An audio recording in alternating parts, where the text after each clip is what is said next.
Title: I thought my wife was cheating. I set up a hidden camera.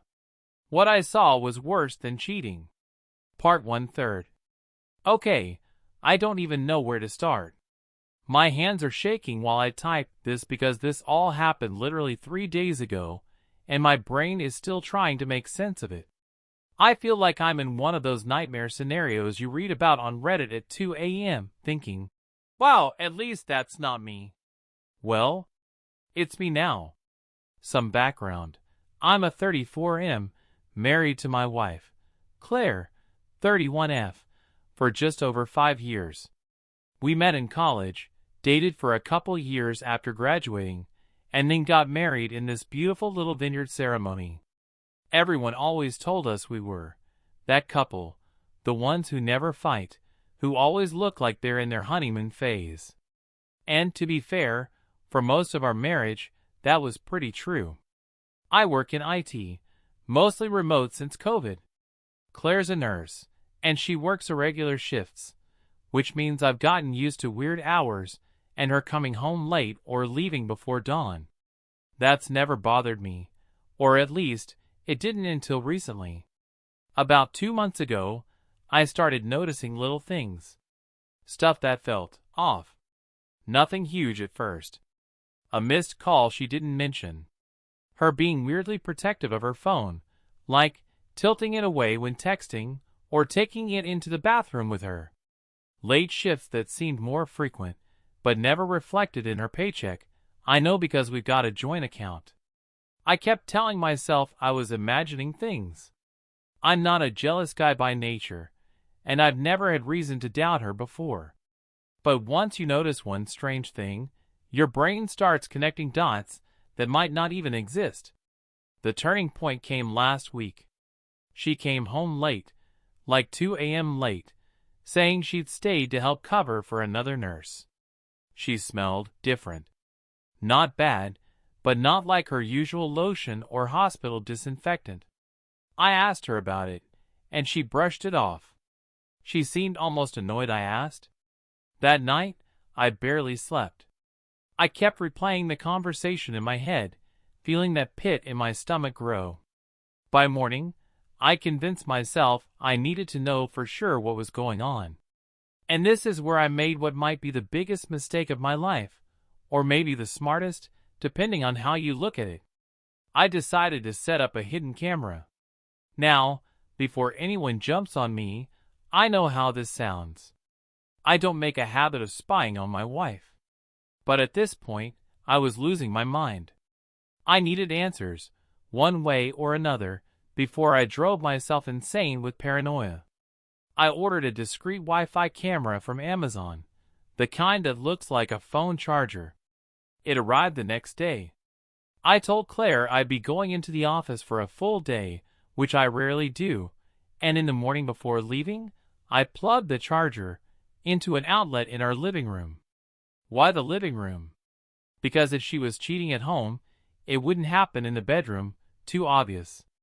The living room is where she hangs out after work, sometimes with friends I've never met. The plan was simple. I'd check the camera from my phone while at work. If nothing happened, fine. I'd be the crazy jealous husband for a day and move on. For most of the day, nothing happened. Just the cat wandering around, Claire coming home around 6 p.m., dropping her bag on the couch. She made herself a drink, sat scrolling on her phone for a bit. Totally normal. Then around 8 p.m., someone knocked on the door. It wasn't anyone I recognized, at least not at first. Middle-aged guy, kind of scruffy, wearing a baseball cap low over his face. She let him in without hesitation. My stomach dropped. They hugged, not romantically, but like they knew each other well. I was about to start recording when something weird happened. Claire went to the window, closed the blinds, and then she locked the door. The guy sat on the couch. She disappeared into the kitchen, came back with a big duffel bag I'd never seen before. She unzipped it and started taking out. I don't even know how to describe it. Not weapons, exactly, but strange equipment, ropes, what looked like heavy-duty gloves, a mask. The guy nodded like this was all perfectly normal. They talked for a while, but the camera didn't pick up audio. Claire was animated, gesturing a lot, pointing to her phone like she was showing him something. At one point, she reached into her pocket and pulled out a small envelope. He opened it, counted what looked like a thick stack of cash, and tucked it into his jacket. I'm sitting there in my office, watching this in real time, my pulse in my ears. I went into this expecting maybe I'd see her cuddled up with someone, or kissing them. This was something else entirely. Then, the moment that made my blood run cold. The guy got up, walked to our hallway closet, and pulled out my hiking backpack. He started stuffing it with gear from the duffel bag. Claire handed him a set of keys, my keys. The ones I keep in that little bowl by the front door. He slung the backpack over his shoulder, hugged her again, and left. She watched him go, then sat back on the couch and just stared at the wall for a long time. I had no idea what I was looking at. Was she involved in something illegal? Was this guy some kind of criminal? Why did she have my keys? And what the hell was in that bag? I left work early, pretending I wasn't feeling well. By the time I got home, everything looked normal. Backpack in the closet. Keys in the bowl. No duffel bag in sight. Claire was in the shower. I didn't say anything. I just sat there, pretending to watch TV while my mind screamed at me. That night, after she fell asleep, I checked the backpack. Empty. I was going to confront her the next day, but something told me not to. Not yet. I needed more proof, or at least more context, before I accused her of whatever this was. So I left the camera up. And the next night, the truth started to come out, and it was so much worse than cheating. To be continued. Title: I thought my wife was cheating. What I saw was worse than cheating. Part 2/3. When I say I barely slept after that first night, I'm not exaggerating. Every creak in the house, every shift in her breathing next to me, it all made me hyper-aware. My chest felt tight, like my body already knew something my brain hadn't caught up to yet. But I didn't say a word. If I confronted her too soon, she'd have an excuse. Or she'd get rid of whatever evidence there was. Or worse, she'd figure out I'd been watching her, and I'd lose my only way to know the truth. So I played the part. Made breakfast. Kissed her goodbye when she left for her shift. Went back to my home office and pulled up the camera feed. At first, nothing. Just the cat again. He's apparently living his best life without me there. I almost started to believe she wasn't going to do anything. Then, right around 7:45 p.m., there was another knock at the door. It was the same guy as before. Same baseball cap, same scruffy look. She let him in, locked the door, closed the blinds, like clockwork. But this time, there was no duffel bag. Instead, he handed her a small metal case, the kind that looks like it could hold tools, or something worse. She put it on the coffee table and opened it. I swear to God, my breath actually caught. Inside were these devices. Not phones, but small black boxes with wires sticking out. Claire picked one up and turned it over in her hands, then nodded. She started packing them into my hiking backpack again, along with gloves and 2 of those black ski masks. Then they did something that sent a jolt of ice down my spine. They both put on latex gloves.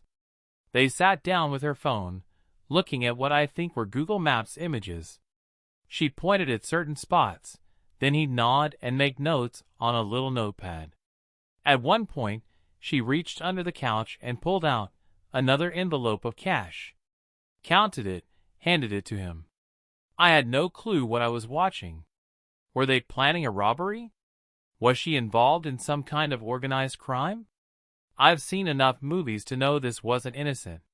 The guy left after about 40 minutes, again taking my keys. Claire stayed behind this time, pacing around the living room, checking her phone every few seconds. And here's the part that still makes my stomach churn. About 10 minutes later, she smiled. Not a happy, "My husband just texted me something sweet" smile. No. This was something else. Cold. Almost satisfied. When she finally went to bed, I noticed she'd tucked that metal case into the bottom drawer of her nightstand. I wanted to confront her right then. Rip the drawer open, shove the stuff in her face, demand an explanation. But some small, terrified voice in my head told me to wait one more day. I wish I could say that was the wrong decision, but it's the only reason I now know the full, horrible truth. The next day, she told me she'd be working another late shift. My heart was pounding so hard I thought she'd hear it, but I kept my voice steady and said, "No problem. I'll probably work late too." As soon as she left, I swapped the fake charger cam for one with better resolution and audio. I needed to hear what they were saying. That night, at exactly 8:12 p.m., he was back. This time, though, he wasn't wearing the cap. And that's when it hit me. I had seen him before. At our wedding. He was in the background of some of our photos, sitting at the same table as Claire's older cousin. I'd never talked to him directly, but I remembered thinking he didn't seem like the family friend type. Too intense. Hearing them talk confirmed it. I listened as Claire said, "Tomorrow's the day. We can't screw this up. He leaves at 6:30, so we'll have at least 2 hours before he's back." My skin went cold. He? As in, me? The guy asked. "You sure about the cameras?" Claire. "Yeah, he doesn't know. I checked every room. We'll be in and out." I couldn't breathe. They went over the plan in more detail. I'm not going to repeat everything they said because, frankly, I still can't wrap my head around it. But it was definitely illegal. Breaking and entering. A specific target. They even mentioned neutralizing someone if necessary. Then Claire said something that made my entire world tilt on its axis. "If it works, he'll never know what really happened. We can just say it was a break-in while we were out. And by the time he figures it out, it'll be too late." The guy laughed. "Cold. I like it." They packed up, left together, and took my car. I sat there, frozen, watching the empty living room feed. I didn't know whether to call the cops, follow them, or run. When she came home later that night, she acted like nothing happened. Kissed me on the cheek, complained about a patient's family being difficult, then went straight to bed. I lay there beside her, staring at the ceiling, realizing the woman I married was not who I thought she was. But here's the worst part. The next day, they actually did it. And what I saw on that camera when they came back, that's when I realized this was way, way worse than cheating. To be continued in Part 3. Title: I thought my wife was cheating. What I saw was worse than cheating. Part 3/3. I never imagined I'd be the kind of guy who'd say this, but sometimes the truth is so awful you wish you'd never found it out at all. The night they came back from their job, I was glued to the camera feed like my life depended on it. At first, everything looked normal. The front door opened, they both stepped inside, laughing quietly, whispering. Then Claire pulled something out of her bag. A small vial with a clear liquid. My heart dropped. I instantly thought poison. I thought murder. They moved to the kitchen. She poured the liquid into 2 glasses and handed one to the guy. They clinked them like they were celebrating. And then they drank. What happened next almost made me lose my mind.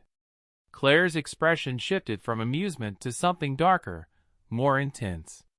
She pulled a tablet out of the bag, the kind of professional camera I'd only seen used by journalists or investigators. She set it up facing the living room, then sat down on the couch with the guy. They started talking. Calmly, as if rehearsing lines, as if reading from a script. I leaned in closer, listening to what sounded like a confession.